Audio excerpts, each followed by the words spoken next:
Fala galera, como vão vocês? Todos bem? Sejam bem-vindos a mais uma aula do canal O Engenheiro Civil e a gente segue na preparação para o nosso concurso. Pessoal, nós começamos uma playlist de resolução de questões, uma série de vídeos, um caderno com 44 questões. Nós já temos aí disponível no canal a resolução das 20 primeiras e agora nós resolveremos as 24 restantes, tudo bem? Já estou com o caderno aberto aqui no QC Concursos, mas antes de seguirmos para as questões, eu quero pedir a você que se inscreva e já clique em gostei, tá bem? Para valorizar o nosso trabalho. E caso você ache que eu esteja falando devagar demais, você pode vir aqui no canto inferior direito e ajustar a velocidade para 2 vezes, tá bem? Que a coisa vai fluir mais rápido. E quero dizer a você que pegue um café, papel e caneta para você anotar aquilo que você achar relevante.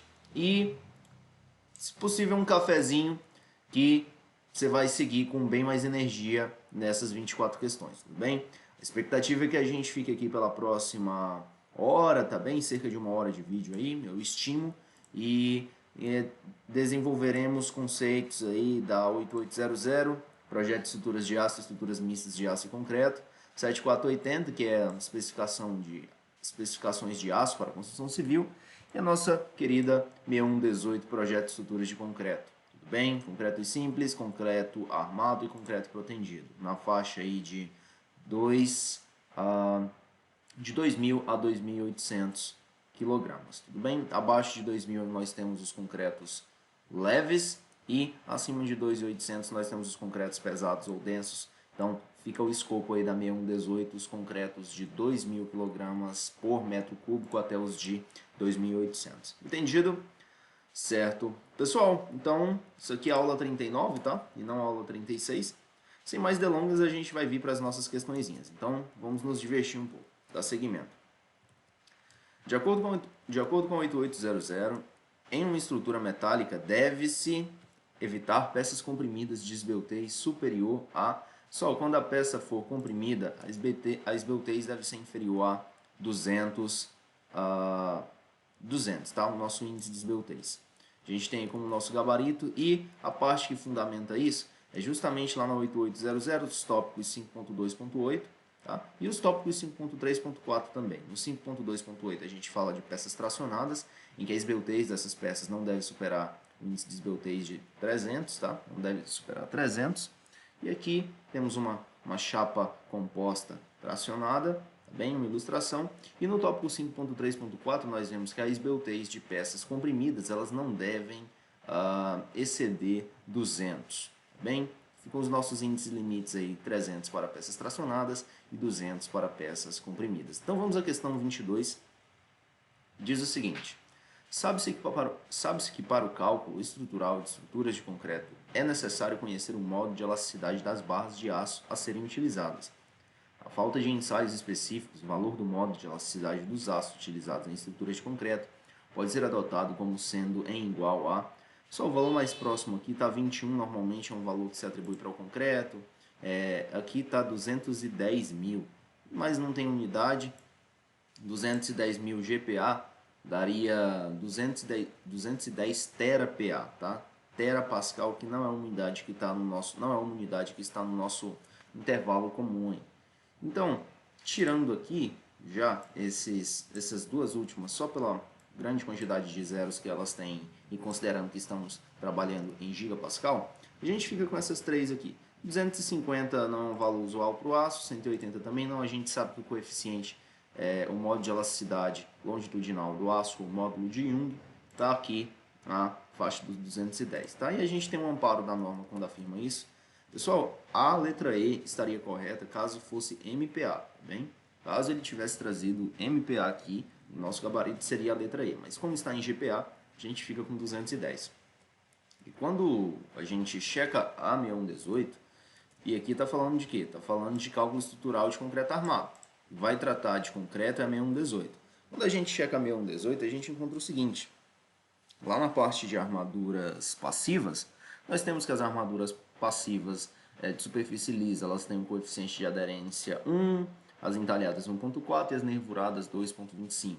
Nesse sentido ainda, vemos que o módulo de elasticidade para essas armaduras passivas é de 210 GPa, na situação em que não forem feitos ensaios ou os valores não tiverem sido fornecidos pelos fabricantes, tá? Ou pelo fabricante. Isso para o caso da armadura passiva. Para a armadura ativa, na ausência de ensaios, nós vamos considerar 200 GPa, tá? Então não houve ensaio e o fabricante não forneceu os valores. 200 GPa nós vamos tomar como valor. Entendido? Seguindo, a gente vem aqui para a 23ª. Qual categoria de aço para estruturas de concreto armado apresenta difícil solda? Pessoal, aço para estrutura de concreto armado, nós sabemos que são 3 classes: CA25, CA50 e CA60. Não trabalhamos com CA70 nem com CA40 para estruturas de concreto armado, tá? A gente fica com esses 3 aqui, já cortamos as 2 últimas. Aí diz o seguinte: apresenta difícil solda. Quem vai apresentar difícil solda, pessoal, é o CA60, eu vou dizer por quê, tá? CA25, eles são laminados a quente, então eles têm um arranjo microestrutural, eles têm um arranjo micromolecular, digamos, os grãos, eles favorecem a solda devido ao tratamento laminado a quente, tá? Já o CA60, ele é laminado a frio e na laminação a frio ocorre um processo chamado encruamento. E quando eu aquecer esse aço para a solda, o que vai acontecer é que a partir de 600 graus eu vou perder esse encruamento. Então vamos dar uma checada nesse texto aqui, tá? Eu não tenho a fonte desse texto, vocês vão me desculpando, mas a gente vai checar ele aqui. Tratamento a frio ou encruamento. Os diagramas de tensão e deformação dos aços apresentam um patamar de escoamento convencional. Torna-se mais difícil a solda e a temperatura da ordem de 600 graus, o encruamento é perdido. Está incluído nesse grupo o aço CA60. Já na situação do tratamento a quente, o aço obtido nessa situação apresenta melhor trabalhabilidade, aceita solda comum, possui diagrama de tensão e deformação com patamar de escoamento e resiste a incêndios moderados, perdendo resistência apenas com temperaturas acima de 1150 graus. Estão incluídos nesses grupos o CA25 e o CA50. Então a gente tem um textinho aqui, pessoal, que eu copiei o comentário do colega aqui, tá? O colega não colocou a fonte, mas a colega, na verdade, tá? Mas a gente toma como verdadeiro aí para justificar a nossa resposta nesse caso. 24ª. Nos projetos de estrutura de concreto armado, quais são as categorias de aço que podem ser utilizadas? Acabamos de discutir isso agora há pouco. É o CA25, o CA50 e o CA60. Então, qual a alternativa que apresenta essas 3 categorias? É a alternativa E. E onde a gente se ampara para fazer essas afirmações? Quando a gente vem na 6118, lá no tópico 8.3, nós temos o seguinte: aço de armadura passiva, que é o aço que nós utilizamos no nosso concreto armado. Os projetos de estrutura de concreto armado deve ser utilizado o aço classificado pela 7480 com o valor característico da resistência de escoamento nas categorias CA25, CA50, CA60. Os diâmetros e seções transversais nominais devem ser os estabelecidos na 7480. E quando a gente vai para a 7480 e checa a tabela B.3, nós temos o seguinte: CA25 ele vai ter uma resistência característica de escoamento de 250, CA50 500 MPa, isso aqui em MPa, tá? E CA60 600 MPa. Então, ali, se a resistência é 200 MPa, por que a gente não chama de CA 250 ou CA 500? Pelo seguinte, pessoal, isso aqui, 25, 50 e 60, são resistências de escoamento, sim. Porém, aqui elas estão em quilograma-força por milímetro quadrado, tá? Se a gente pegar aqui quilograma-força, quilograma-força a gente tem 25. Se a gente multiplicar por 10, a gente vai ter em newtons, tá? Newtons por milímetro quadrado. Milímetro quadrado é 10 na menos 3 ao quadrado. 10 na menos 3 ao quadrado é 10 na menos 6. Esse 10 na menos 6 está no denominador. Quando eu trago ele para cima, tá? Vai ficar 250 vezes 10 na 6 Pascal. E 10 na 6 é quem? É o nosso prefixo mega.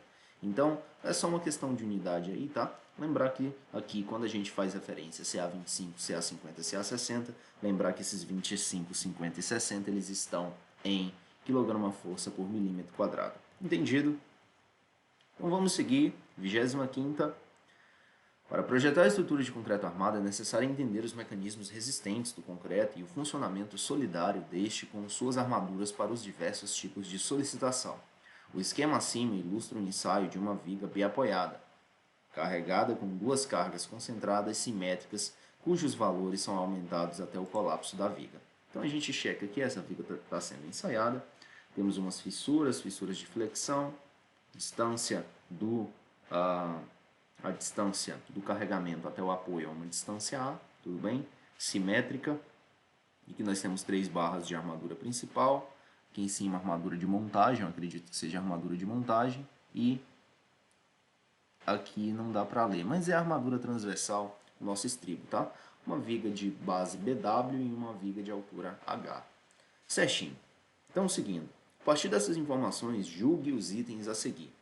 Recomenda-se que no projeto se opte pelo uso de barras de aço mais espaçadas, com maior diâmetro, porque gera menor fissuração nas regiões tracionadas nas peças de concreto. Isso aqui não procede, tá, pessoal? Nós devemos usar tanto mais barras quanto possível, para que nós tenhamos uma distribuição mais homogênea dos esforços. É lógico que você não vai encher de barras de 6.3 ou de 8 ou mesmo de 10 em uma viga super robusta, você podendo utilizar barras de 25, de 32 ou de 16. Mas a situação vou apresentar aqui para vocês, a cada ponto de inserção de barra, eu crio uma região de microfissuras, tá?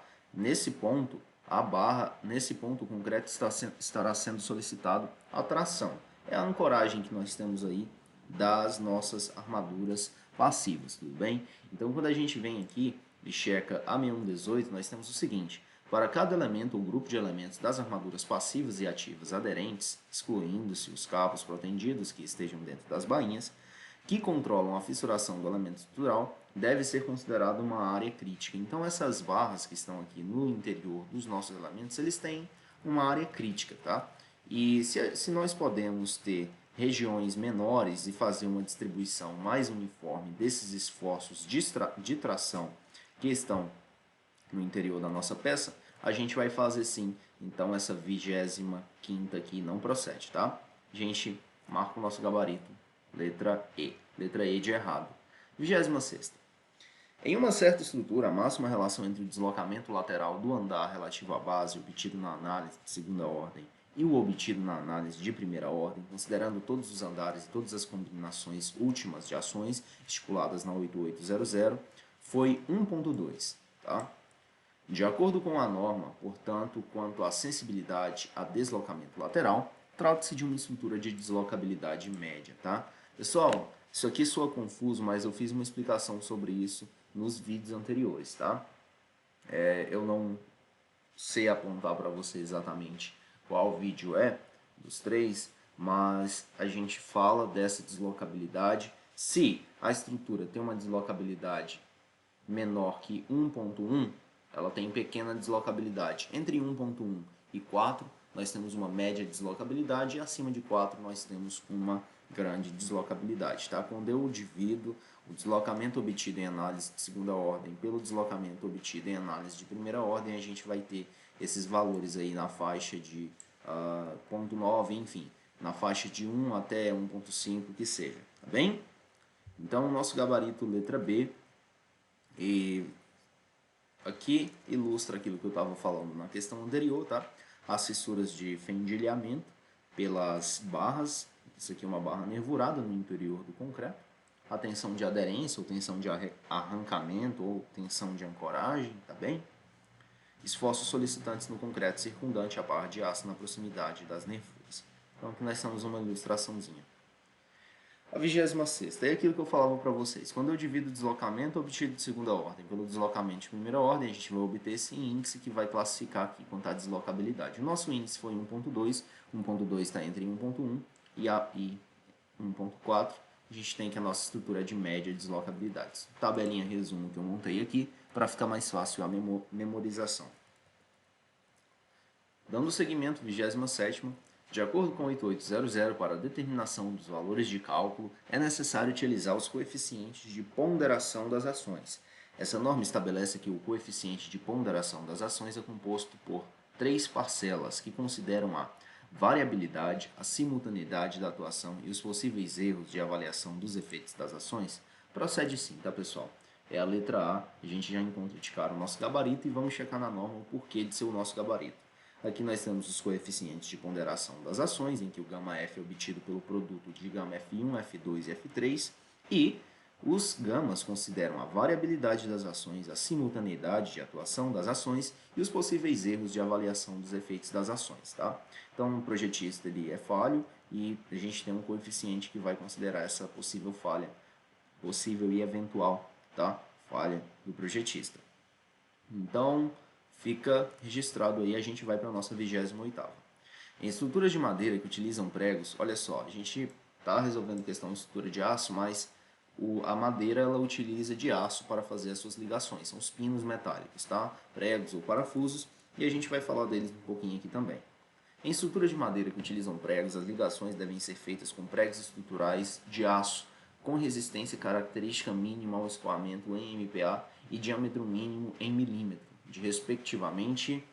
Então, a pergunta da resistência característica mínima de escoamento e o diâmetro mínimo. É o seguinte, pessoal, é 600, tá? 600 MPa, tensão mínima de escoamento, e 3 milímetros de diâmetro mínimo. Isso aqui é uma estratégia das bancas, quando ela coloca o gabarito entre os maiores valores, ela impede que aquele estudante está chutando acerte. Ou se ele tiver muita sorte, né, ele vai acertar. Mas normalmente, caso você fosse chutar, e você olha que o intervalo é de 350 a 600, você fala, poxa vida, não vai ser 600. Eu tenho 250, vocês entendem? O examinador cria um disparate, tá, entre os intervalos possíveis. E que parte fundamenta a nossa resposta? Se a gente vem aqui na nossa tabelinha resumo, isso aqui é uma tabela resumo da 7190, da Projeto de Estruturas de Madeira. Nós temos que os pregos eles devem ter uma tensão de escoamento mínima, tá? Isso aqui é uma tensão de escoamento mínima de 600 MPa, e o diâmetro dele ele deve estar entre 3 e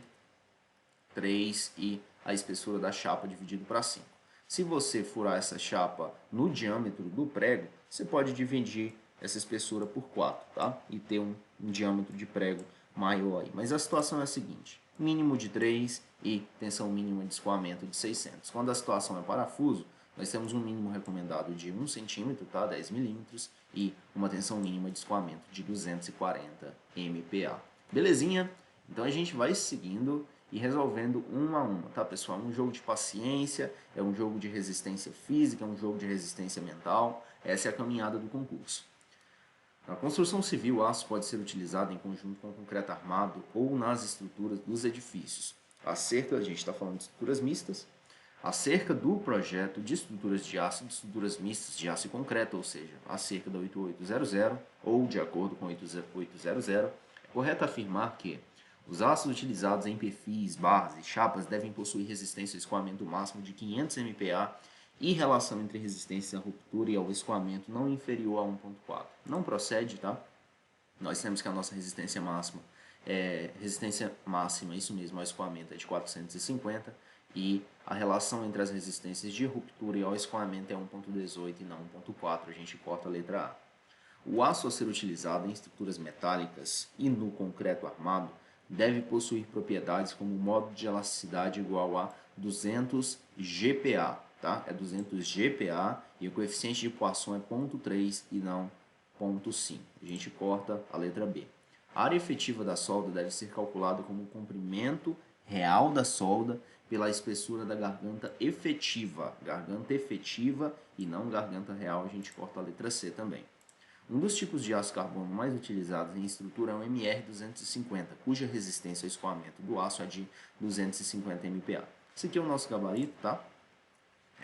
Agora eu vou mostrar para vocês o porquê e o porquê dessas demais estarem incorretas também. Eu falei os valores para vocês, 450, 1.18, porém a gente vai checar isso na norma direitinho. A distância entre os centros dos furos de parafuso de alta resistência deve ser de no mínimo 2 vezes o diâmetro do parafuso. 2 vezes não, tá? A gente tem valores de 2.7 a 3 vezes a distância mínima entre os centros do parafuso, tá? 2,7 vezes a 3 vezes a distância, o diâmetro do parafuso deve ser a distância mínima, a gente corta a letra E. Vamos checar lá, pessoal, cada uma dessas alternativas, tá? A gente vem aqui no nosso documento, que eu já deixei separadinho. Então vejam só. Resistência máxima ao escoamento de 450 MPa e a relação entre a tensão de ruptura e o escoamento não deve ser inferior a 1.18. Permite-se ainda o uso de outros aços estruturais, desde que tenham resistência ao escoamento máximo de 450 MPa, relação entre resistência à ruptura e ao escoamento maior ou igual a 1.18. Belezinha? Quando a gente checa as nossas propriedades gerais, vemos que o módulo de elasticidade é 200.000 MPa ou 200 GPa e o nosso coeficiente de Poisson é 0,3, tá bem? Módulo de elasticidade transversal 77 GPa, coeficiente de dilatação térmica 1,2, nunca custa lembrar, e a nossa massa específica 7.850 kg por metro cúbico. Tá. E fala que o MR250 é um dos aços mais usados. Se a gente checa aqui, aços carbonos e microligados para uso estrutural e geral. O primeiro que nós temos aqui é o nosso MR250, em que a tensão de escoamento dele é de 250 MPa e a tensão última de ruptura pode variar desde 400 a 560 MPa. Belezinha? Certo. Avançando, pessoal, deixe-me ver se eu tenho mais alguma coisa. Sobre os espaçamentos, certo? Nós falávamos dos espaçamentos. A distância entre centros de furo padrão alargados ou alongados não pode ser inferior a 2,7 diâmetro do parafuso, tá? Aqui, pessoal, tá DB, B de bolt, tá? B de bolt, que é parafuso. Então, a distância entre os centros de furo padrão alargados ou alongados não pode ser inferior a 2,7 o diâmetro do parafuso, de preferência 3 vezes o diâmetro do parafuso, tá? A distância entre os eixos dos furos ali, sendo dB o diâmetro do parafuso ou barra redonda rosqueada. Além desse requisito, a distância livre entre as bordas de 2 parafusos consecutivos não deve ser inferior ao diâmetro do parafuso. Isso aqui é lá das notas da Federal do Paraná, tá? Estruturas metálicas, o capítulo 9 falando de parafusos. Belezinha, pessoal? Vamos seguir para a nossa 30ª, as demais são bem tranquilas, tá? A tensão de escoamento do aço CA50 usado em uma estrutura de concreto armado em MPa é igual a 500 MPa. A gente vem aqui, CA50, 500 MPa, resistência ao escoamento e segue para a próxima. 31ª.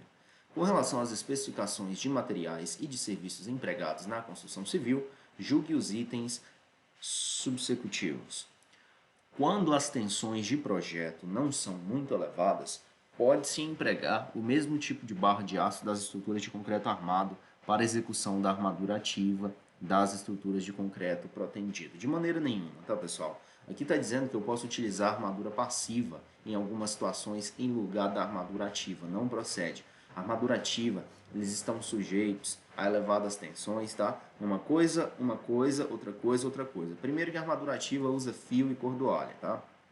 Então, isso aqui não procede. Quando as tensões de projeto não são muito elevadas, pode-se empregar o mesmo tipo de barra de aço das estruturas de concreto armado para execução da armadura ativa de concreto protendido. Isso aqui está errado. E permita-me mostrar algo para vocês. Acho que está aqui. Tá. Veja só, isso aqui é um catálogo técnico da ArcelorMittal, fios e cordoalhas de concreto protendido. Aquelas cordoalhas azuis que a gente vê são essas aqui, bainha engraxada. Nós temos os rolos aí, fala das aplicações, obras diversas, lajes alveolares, tudo bem. E aqui fios para proteção estabilizados, relaxação baixa, tá? Esse RB quer dizer relaxação baixa. E pegando esse primeiro catálogo aqui, especificação desses fios para proteção, vamos dar uma checada aqui nesse concreto protendido, 150 kg força por milímetro quadrado de relaxação baixa. Então vejam só, aqui nós temos uma tensão, uma carga mínima de ruptura, tá? Isso aqui é a carga mínima, de 74,5. Se a gente pegar a calculadora, aqui a gente está em quilonewtons, então 74,5 vezes 1000, para que a gente tenha em newtons, tá bem? Se eu dividir isso aqui por 10, eu normalmente divido por 10, mas para que a gente obtenha o valor exato aqui, eu vou dividir por 9,81, que é o valor da gravidade, a gente vai ficar com quilograma-força, tá? Então a gente tem que a tensão mínima de ruptura para esse cabo é de praticamente 8.000 kg-força. Você pode pendurar nesse fio aí 8 toneladas, tá? Pode pendurar 8 toneladas, isso para um cabo, tá? Eu estou falando 8 toneladas um cabo. Tudo bem? Um cabo apenas. Um cabo aí que tem praticamente 5 centímetros, tá? 5 centímetros, apesar que um cabo de 5 centímetros é um cabo de respeito já, tá? 5 centímetros. Ah, não, perdão, pessoal. Aqui não tá falando do diâmetro. O diâmetro é 8. Então a gente tem um cabo de 8 milímetros. Vai vendo, tá? Lembra do nosso aço de 8 milímetros? É como se eu tivesse uma barra daquela, só que uma cordoalha, que vai, uma barra de 8 milímetros, tá? De diâmetro, que vai suportar 8 toneladas. Então, vai vendo. Aí o que acontece? Eu tenho 8 toneladas em quilograma-força e a área mínima do cabo é de 50, tá? Aqui a gente tem 49,6, 50,3, aí a gente divide isso aqui por 50 milímetros quadrados. Nós temos um valor de 151,80, 152, tá? 152 quilograma-força por milímetro quadrado. Então, o nosso aço para proteção, no caso desse CP150RB, nós temos 150 kgf por milímetro quadrado. Enquanto que o nosso CA, ele suporta 25, 50, 60, tá? Então, não adianta você querer usar um aço que tem 1/3 da capacidade resistente para substituir. Uma coisa, outra coisa, tá? Nós vimos que o cabo para proteção ele suporta 150 kgf por milímetro quadrado e as nossas barras de CA50, além de não terem essa aplicação prevista pelo fabricante, elas têm uma resistência à tração bem inferior, tá? Então não procede, a gente segue para a próxima. Em relação ao projeto de estruturas de aço e de estruturas mistas de aço concreto de edifícios em coberturas comuns, na ausência de especificação mais rigorosa, deve ser prevista uma sobrecarga característica mínima em projeção horizontal no valor de 0,25 kN por metro quadrado. Esse é o nosso gabarito e a gente vai checar na norma se é isso mesmo. Carga de cobertura. Nas coberturas comuns, telhados, na ausência de especificação mais rigorosa, deve ser prevista uma sobrecarga característica mínima de 0,25 kN por metro quadrado. Isso aqui está lá no anexo B da 1118, tudo bem? E a gente tem ainda aqui, admite-se que essa sobrecarga englobe as cargas decorrentes de instalações elétricas, hidráulicas, de isolamento térmico e acústico e de pequenas peças eventualmente fixadas na cobertura, até um limite superior de 0,05 kN por metro quadrado. A gente vai seguir. 36ª. Ao verificar um pilar rompido por um desabamento, o engenheiro consultou a 6118, projeto de estrutura de concreto, procedimento, para verificar a menor área de um pilar e o menor diâmetro das barras de aço longitudinais que devem ser utilizados nos projetos. De acordo com essa norma, esses valores são, respectivamente, a área mínima para pilar de concreto armado é 360, tá? Então a gente já corta as duas últimas. E a barra mínima, o diâmetro mínimo da barra que nós temos é 10, não 8 e não 5. É 10, tá? Tem que usar pelo menos uma barra de 10 e a gente vem na norma e checa isso. Dimensão mínima, 360 centímetros quadrados. Não posso ter área inferior a 360 centímetros quadrados.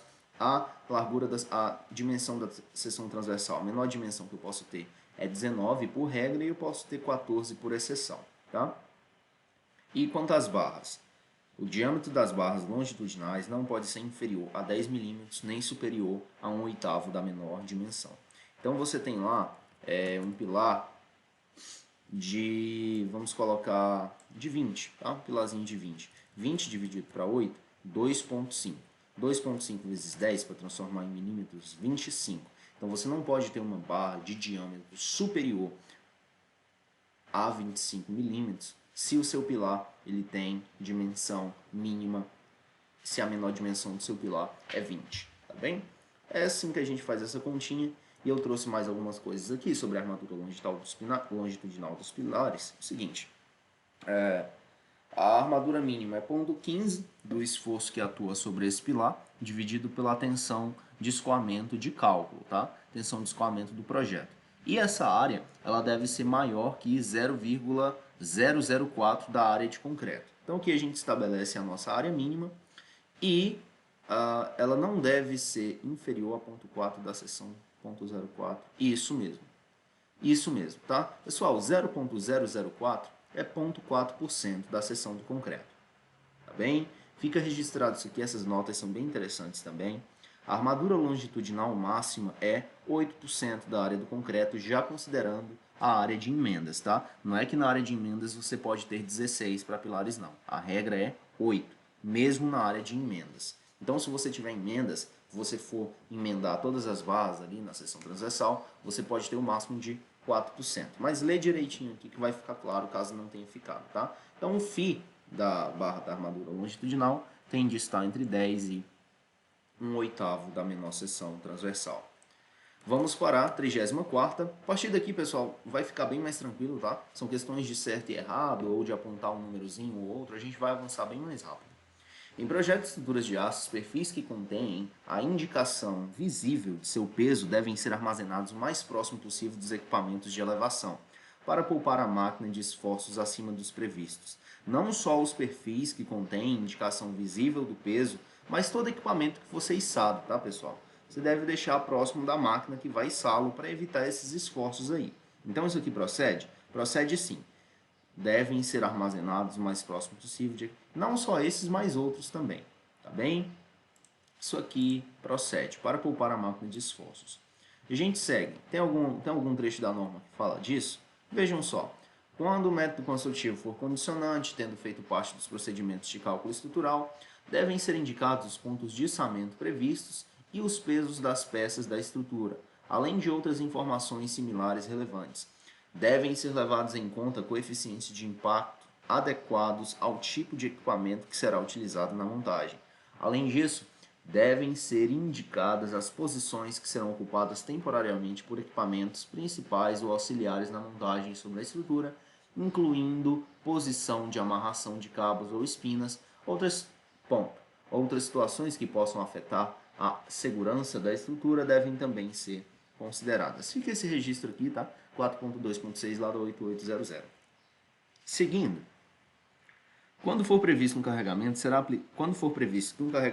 aplicado menos de 20.000 vezes durante a vida útil de uma estrutura de aço, não será necessário fazer verificação à fadiga, embora outras condições de segurança da estrutura devam ser observadas. Isso aqui procede? Procede sim, tá? Se esse carregamento não vai atuar mais que 20k vezes, a gente já pode descartar ele na consideração de fadiga. Qual o trecho da norma que fundamenta a gente nisso? Aqui está. A parte de fadiga, tá? Lá no anexo K, aplicabilidade. Pessoal, a gente vai testar tudo que for aço estrutural, tá? E ligações metálicas, sujeito a ações com grandes números de ciclos, variações de tensões no regime elástico. Uma residência, a gente tem isso aqui? Não tem. Uma área não industrial, a gente tem isso aqui? Não tem, tá? Mas tudo aquilo que tiver ciclos, ações de grandes números de ciclos, variação de tensões, compressão, tração, a gente vai verificar a fadiga, tá? E a gente tem um tópico aqui que diz o seguinte, do anexo K, tá lá no 2.6. Nenhuma verificação de resistência à fadiga é necessária se o número de ciclos de aplicação das ações variáveis for menor que 20.000. Tá certo? Então a gente vê que está certinho e passa para a 36ª, restam só mais 8. Finalizando, tá? De acordo com 8800, o valor limite para esbeltez das peças comprimidas, isso aqui nós já vimos, é 200 MPa. Se fosse tracionadas, 200 MPa não, 200, nosso índice de esbeltez. Se fosse, pessoal, peças tracionadas, seriam quanto? Seria 300, tá? Mas para peças comprimidas a gente fica com 200. Seguindo, eu vou mostrar para vocês aqui, só para fixar, tá? Peças tracionadas, não supere 300. Peças comprimidas, não deve ser superior a 200. Belezinha? 37ª.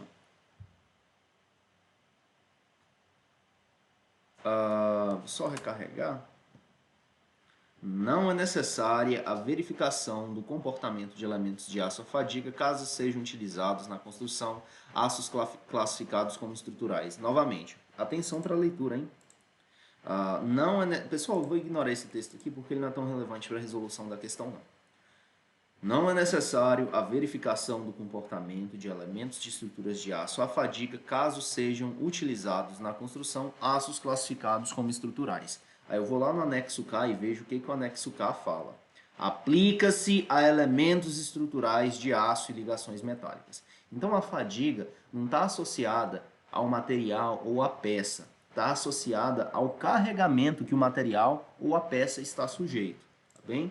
Isso aqui não procede, isso aqui está errado. É necessário sim, se eu utilizar aço para estruturas, tá? Que vai depender não é o material ou a geometria da peça, o que vai depender é o carregamento. Tá certinho? A gente viu lá no anexo K que isso aqui procede. No projeto de estruturas de aço, o peso de pisos, paredes permanentes, revestimentos e acabamentos são considerados ações permanentes. Pessoal, elementos fixos da estrutura, tá? Peso próprio, ações permanentes, procede sim. E a gente tem até um comentário interessante do colega aqui, ações permanentes diretas, peso próprio, peso dos elementos construtivos fixos, instalações permanentes, empuxos permanentes, isso aí são todas ações permanentes diretas, tá bem? A gente deixou alguma coisa aqui para 38, 35, 36, 37. Na 37 diz o seguinte, ainda sobre o assunto de fadiga, tá? Só fazer um comentário aqui. Raramente barras ou ligações em edifícios não industriais, atenção, não industriais, tá? Barras ou ligações em edifícios não industriais. Pessoal, um pilar é uma barra? É. Uma viga é uma barra? É. Tá? Uma laje é uma placa, normalmente, tá? Mas pilar é barra, viga é barra, e está dizendo o seguinte, que esses elementos de barras, eles não precisam serem dimensionados para fadiga quando eles estiverem instalados em edificações não industriais. Uma edificação institucional, uma edificação residencial, uma edificação comercial, tá? Por quê? Pois as variações de ação nas estruturas desse edifício ocorrem somente um pequeno número de vezes durante o período de vida ou produzem apenas pequenas flutuações de tensões. Pessoal, para que eu considere a fadiga, a flutuação de tensão precisa ser grande. Imagina um rato pulando em cima de uma viga, um perfil I, tá certo? De módulo resistente gigantesco. Esse rato ele pode pular o resto da vida em cima desse perfil, que ele não vai conseguir fraturar esse perfil por fadiga. Por quê? Porque a flutuação de tensão que o peso do pulo do rato pulando sobre o perfil vai ser irrisória, vai ser desprezível. Então eu tenho que considerar não só o número de ciclos de carga, mas a flutuação de tensão provocada pelo ciclo de carga, tá bem? Esses aí são os ingredientes da fadiga. Se eu tenho altas flutuações de tensão e altos ciclos, parabéns, você tem uma boa receita para fadiga, tá bem? Seguindo, 39ª. Considerando que as estruturas de aço devem ser dimensionadas e executadas de forma a atender a requisitos de segurança e durabilidade, julgue os itens subsecutivos. Na soldagem de duas chapas de aço, a dimensão transversal mínima do filete de solda independe da espessura das chapas. Novamente, atenção, hein? Na soldagem de duas chapas de aço, a dimensão transversal mínima do filete de solda independe da espessura das chapas. Isso aqui está errado, depende sim, tá, pessoal? Vou mostrar para vocês. Um filete de solda é isso aqui, ó, tá? Filete de solda é isso aqui. Aí você pensa, você está soldando uma chapa que tem espessura de 40 milímetros, 40 milímetros é muito, mas vamos colocar 30 milímetros. Você está soldando uma chapa de 30 milímetros e uma outra chapa de 40 milímetros, você vai utilizar um filete diminuto. É lógico que não vai. Então, o filete é isso aqui, tá, pessoal? É esse elemento aqui lateral, tá? Ele vai depender sim da espessura das chapas. Quanto maior for a espessura da chapa, menor será. Quanto maior for a espessura da chapa, maior será o nosso filete também, tá? E a gente tem um comentário dos colegas que complementa aqui. Permita-me, as dimensões máximas e mínimas a serem adotadas para as pernas dos filetes são condicionadas pela espessura da chapa mais fina, entendido? Aí o colega Samuel diz o seguinte, errado. O tamanho mínimo da solda do filete está relacionado com a menor entre a espessura das chapas. E quando a gente vem aqui, soldas de filete, tamanho mínimo da perna de uma solda. Aqui a gente já está falando da extensão, mas isso aqui é o diâmetro do filete. Imagine que seja o diâmetro do filete, tá? 3 milímetros, 5 milímetros, 6 milímetros, 8 milímetros. Então a gente vê que depende sim. Tamanho mínimo da perna de uma solda. O tamanho máximo da perna de uma solda de filete pode ser utilizado ao longo de bordas de partes soldadas é o seguinte. ao longo de bordas de material com espessura inferior a 6,35. Não mais do que a espessura, olha só, não mais do que a espessura do material.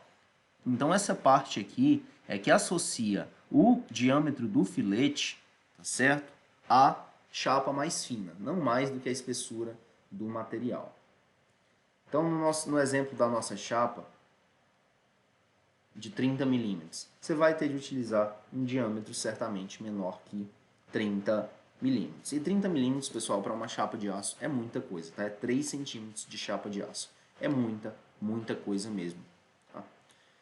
O comprimento efetivo de uma solda de filete, dimensionada para uma solicitação de cálculo qualquer, não pode ser inferior a 4 vezes o seu tamanho da perna e a 40 milímetros. Ou então, esse tamanho não pode ser considerado maior que 25% do comprimento efetivo da solda. A gente já cai numa parte mais técnica aqui e vem para a nossa 40. Permita-me fechar os comentários. 40. Restam só mais 5 com a 40. Considerando que as estruturas de aço devem ser dimensionadas e executadas de forma a atender requisitos de segurança e durabilidade, julgue os itens subsecutivos. Na ligação de chapas por meio de conectores, tal como ilustrado na figura abaixo, os conectores são submetidos a esforços de corte e a esforços de flexão. Procede, pessoal? Procede sim, tá? Vejam só, aqui eu tenho os esforços de corte, aqui eu tenho 2 pinos, vejam os 2 pinos, aqui eu tenho esforços de corte, e nessa parte aqui, a peça que está sendo fixada, ela distribui uma carga uniforme de flexão, que é o que está apontado aqui. Vejam só, aqui são 2 seções de corte, cisalhamento, cisalhamento, e aqui a gente tem uma flexão. Tá? Então esse pino ele quer cortar e fletir. Procede, vamos para as nossas 3 restantes. Então, pessoal, 41ª. Considerando que as estruturas de aço devem ser dimensionadas e executadas de forma a atender a requisitos de segurança e durabilidade, julgue os itens subsecutivos. Os enrijecedores transversais intermediários são, em geral, constituídos de chapas soldadas na alma de uma viga metálica que contribuem para a diminuição dos riscos de flambagem da alma. Procede, pessoal? Procede sim, tá? A flambagem seria uma deformação geométrica local, tá? Flambagem da alma. Vou mostrar para vocês algumas imagens aqui, me acompanhem, tá? Vou colocar isso aqui para a próxima página. Flambagem local é a perda de estabilidade das chapas comprimidas componentes do perfil. Flambagem local, essa é a flambagem local. Então, por exemplo, aqui, flambagem local, e essa aqui é a flambagem da peça, flambagem lateral. Tá bem? Posição inicial, deformação após a flambagem lateral. Então, esses aqui são alguns perfis mais usuais, o I simples, o duplo I, perfil H, tá? Eu fiz uma comparação entre perfil H e perfil I durante um dos nossos vídeos. Eu disse que eles eram similares, mas a gente vê que a mesa do perfil H se estende bem mais do que a mesa do perfil I, tá bem? Duplo U aberto, duplo U fechado e o perfil soldado. Soldado pelos filetes, tá? Perfil I soldado. Belezinha. Pessoal, seguindo. Nós colocamos esses enrijecedores soldados. Isso aqui é uma vista lateral, isso aqui é uma vista em corte, tá? E aqui nós adicionamos, na verdade é um corte longitudinal e aqui um corte transversal. Fica melhor falar assim. Aqui nós temos os enrijecedores soldados à alma da viga, lembrando que a parte de cima a gente chama de mesas, parte de cima superior e posterior, superior e inferior a gente chama de mesa, e essa coluna central aqui a gente chama de alma, tá bem? Então, os enrijecedores soldados à alma, aqui está a alma, aqui estão as mesas, tá? E os enrijecedores soldados às almas. Vejam só essa viga cor magenta aqui, cor lilás, que seja, a quantidade de enrijecedores soldados na alma dela, tá bem? Isso aqui, ela dá suporte a uma viga, a uma, como é que chama? Ponte rolante. Acho que são pontes rolantes, tá? Nome atribuído. Então aqui novamente, mesa comprimida, mesa tracionada, aqui os filetes. Essa mesa comprimida, ela é soldada aqui, então esses enrijecedores eles devem ter entalhes para possibilitar não interferir na solda da mesa com a alma, tá certinho? E aqui estão os nossos enrijecedores. Vejam a dimensão dessa viga, o tamanho dessa viga, tá? E notem que aqui, ó, ele deixa o espaço. Aqui a gente tem um zoom dessa região em que há um espaço entre o enrijecedor e a viga, a alma da viga, para que não haja justamente essa interferência aqui. É um entalhe, tá? Então aí vejam, isso aqui é uma viga para ponte rolante, uma viga aparentemente gigantesca, tá bem? Aí aqui a flambagem local, que proporciona a flambagem lateral. Flambagem lateral devido ao momento fletor, você tem um carregamento distribuído, e se você não tem os enrijecedores, começa a acontecer essa flambagem local da alma. E pessoal, uma outra solução, aqui nós temos uma viga de alma linear, tá? Nós temos essas vigas em... a alma delas, ocorre essa variação, tá? Chapa ondulada, é como se fosse uma chapa ondulada, o que traz mais rigidez para a viga. Então veja, essas peças para pontes rolantes em chapa ondulada não é chapa ondulada, pessoal. Eu esqueci o termo técnico, mas a gente pode ter essa alma lisa e pode ter essa alma ondulada que vai atribuir muito mais rigidez. Entendido? Vamos para a nossa 42ª questão. A 8800 estabelece valores práticos a serem utilizados para a verificação do estado limite de serviço de deslocamento excessivo da estrutura. Considere uma viga metálica aço de cobertura com vão teórico entre apoios de 6 metros. Não há alvenaria solidarizada sob e nem sobre a viga. Nessas condições, considerando-se apenas o comprimento do vão, de acordo com a norma, o deslocamento máximo vertical em centímetros para essa viga é... Pessoal, a gente está falando de uma viga em que não há alvenaria solidarizada, tá? Trata-se de uma viga de cobertura, então a gente vem no anexo C de deslocamento máximos, vigas de cobertura, L sobre 250, tá bem? E aqui a gente tem uma nota H, vigas de cobertura, nota H. Caso haja paredes de alvenaria sobre ou sob uma viga solidarizada com essa viga, os deslocamentos verticais também não devem, o deslocamento vertical não deve exceder a 15 milímetros. Então aqui diz que não há alvenaria solidarizada. Então a gente pode ficar com o nosso L sobre 250. 6.000, se colocar, a gente está falando em milímetros ou em centímetros? Em centímetros. Então a gente passa isso aqui para centímetros. 600 dividido por 250, a gente corta 0,0, fica 60 dividido por 25. 60 dividido por 25 dá 12 por, simplificando por 5, dá 12 por 5. 12 por 5 é 2,4, tá? 12 por 5 é 2,4, nosso gabarito, letra D. Tá certo, pessoal? Avançando para a 43ª, é a nossa penúltima. De acordo com a 8800, os módulos de elasticidade longitudinal e transversal do aço devem ser iguais a 200 GPa e 77 GPa. Procede? Transversal, longitudinal e transversal, isso mesmo, respectivamente.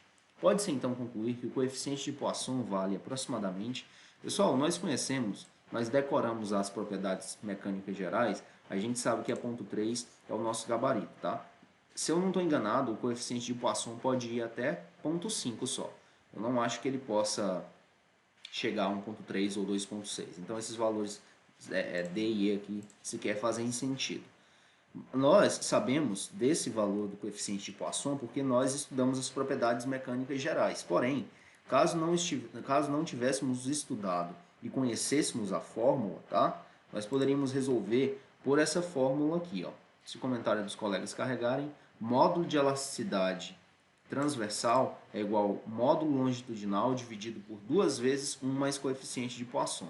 Aí você isola o coeficiente de Poisson, tá bem? Fica com ponto 3. Caso a gente tivesse um material genérico aí, em que desse um coeficiente, que desse um módulo de elasticidade de 150, por exemplo, e um módulo transversal de 50, aí a gente teria de recorrer a essa fórmula aqui para a resolução, tá bem? A fórmula é essa aqui, e a gente segue para a nossa 44ª. A figura 2, as reações de apoio são responsáveis pelo vínculo. Isso aqui é um textinho que não contribui muito não, tá? A figura 2 corresponde a um apoio e só estabelece contexto. A figura 2 estabelece um apoio móvel entre as estruturas de concreto e aço. Estabelece, pessoal? Estabelece sim, tá? Aqui a gente tem um apoio que restringe deslocamento vertical, tá? E horizontal. porque trava aqui, tudo bem? E aqui nós temos que não restringe o deslocamento em X nem em Y. Tá só sobre o pilar de concreto aqui. Aqui a gente tem um engaste. Então a figura 2 corresponde a um apoio móvel entre estrutura de concreto e aço. Procede sim. Um apoio móvel, tá? Procede sim. O nosso gabarito é correto. Isso mesmo? Isso mesmo. Pessoal, finalizamos, tá? As nossas 44 questões, tá? Esse caderninho aqui de estruturas de aço com 44 questões. Espero que vocês tenham gostado dessa série e o próximo vídeo vai ser resolvendo algumas questõezinhas de cálculo, tá? Um cálculo básico para estruturas de aço aí, aquelas questões que pedirem mais da gente, um pouco mais, tá? Pedirem cálculo, a gente vai entregar sim.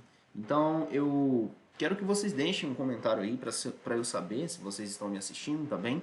Se o conteúdo foi relevante, deixa o gostei, se inscreve, compartilha, tá? E segue a gente lá na rede social, @civilengenheiro.